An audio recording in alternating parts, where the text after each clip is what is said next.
जीवन के हर कदम पर हमारी सोच, हमारे बोल और हमारे कर्म ही हमारा भाग्य लिखते हैं। आज की कहानी इसी बात पर है, तो इस कहानी को पूरा ज़रूर सुनिएगा। आपको एक बहुत अच्छी सीख मिलेगी। एक बार एक धनवान भक्त मंदिर में पहुंचता है और उसके पैरों में बिल्कुल नए जूते थे। वे जूते बहुत ही महंगे थे और बहुत महंगे होने के कारण वह भक्त सोचता है कि अब मैं क्या करूं? अगर मैं जूते बाहर उतार कर अंदर गया तो ज़रूर कोई ना कोई मेरे जूतों को उठाकर ले जाएगा और इसी डर के कारण अंदर पूजा में मेरा मन भी नहीं लगेगा, सारा ध्यान जूतों पर ही रहेगा। वह यही सोचता रहा। सोचते सोचते उसका ध्यान मंदिर के बाहर बैठे एक भिखारी पर जाता है। वह धनवान भक्त उस भिखारी से कहता है, भाई साहब, जब तक मैं पूजा करके वापस नहीं आ जाऊं, क्या आप मेरे जूतों का ध्यान रखोगे? वह भिखारी कहता है, क्यों नहीं, हाँ, आप बेफिक्र होकर अंदर जाइए, मैं आपके जूते का ध्यान रखूंगा। अंदर में पूजा करते समय वह धनवान भक्त सोचता है कि हे परमेश्वर, हे भगवान, हे दयानिधान, आपने ये कैसा संसार बनाया है? क्यों आपने इस दुनिया को इतना असंतुलित बनाया है कि कुछ लोग इतने अमीर हैं और कुछ लोग इतने गरीब? मैं इतना अमीर हूँ, मेरे पास इतनी संपत्ति है कि मैं अपने पैरों में महंगे जूते पहन सकता हूँ, किंतु कुछ लोग सिर्फ अपना पेट भरने, अपनी भूख और क्षुधा को शांत करने के लिए भीख मांगते हैं। कितना अच्छा होता कि सभी इंसान एक समान हो जाएं। वह धनवान भक्त फैसला करता है कि जब वह बाहर जाएगा तो उस भिखारी को अपने जूते की रखवाली करने के लिए 200 रुपये ज़रूर देगा और उसके बाद ही अपने जूते वापस लेगा। जब वह बाहर आता है तो वह धनवान भक्त देखता है कि वहाँ ना तो भिखारी है और ना ही उसके महंगे वाले जूते हैं। धनवान भक्त अपने आप को ठगा हुआ महसूस करता है। फिर भी वह कुछ देर उस भिखारी की प्रतीक्षा करता है कि हो सकता है भिखारी किसी काम से कहीं चला गया हो, लेकिन भिखारी बहुत देर तक प्रतीक्षा करने पर भी नहीं आता है। फिर धनवान भक्त दुखी मन से नंगे पैर ही घर के लिए निकल जाता है।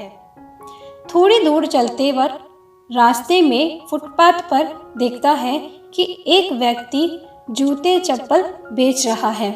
धनवान भक्त एक जोड़ी चप्पल खरीदने की सोचकर वहां पहुंचता है, परंतु वह ये देखता है कि उसके जूते भी वहां बेचने के लिए रखे हैं, तो वह आश्चर्य में पड़ जाता है।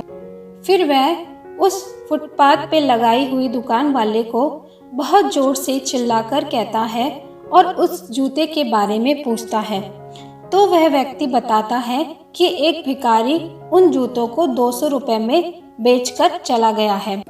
धनवान भक्त थोड़ी देर वहीं खड़ा रहकर कुछ सोचता है और मन ही मन मुस्कुराते हुए बगैर चप्पल खरीदे नंगे पैर ही घर के तरफ निकल जाता है। उस दिन धनवान भक्त को उसके कई सवालों के जवाब मिल गए थे। कभी भी समाज में एक रूपता नहीं, क्योंकि हमारे कर्म भी कभी एक समान नहीं हो सकते। और मान लो जिस दिन ऐसा हो गया, उस दिन समाज और इस जग की सारी विषमताएं समाप्त हो जाएंगी। हर एक मनुष्य के भाग में परमेश्वर ने लिख दिया है कि किसे कब और कितना मिलेगा, लेकिन हर एक मनुष्य के भाग में भगवान ने ये लिख दिया है कि किसे कब और कितना मिलेगा, लेकिन ये नहीं लिखा है कि वह कैसे मिलेगा। ये हमारे कर्म ही तय करते हैं।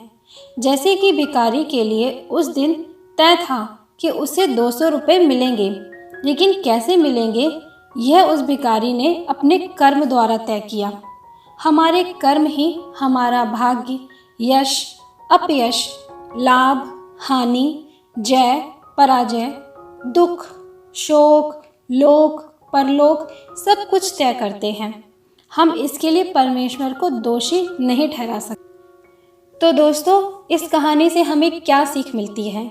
इस कहानी से हमें ये सीख मिलती है कि जो हमारे भाग्य में है वो हमें अवश्य मिलेगा, एक सही समय पे मिलेगा। और हमारे कर्म अगर सही हैं तो हमें सही कर्मों से मिलेगा। इसलिए आप किसी भी चीज़ को पाने के लिए कभी भी गलत राह पे मत जाइए, क्योंकि आपके भाग्य में लिखी हुई चीज़ कोई आपसे छीन नहीं सकता। आशा करती हूँ आपको ये कहानी अच्छी लगी होगी और इससे ज़रूर कुछ सीखने को मिला होगा।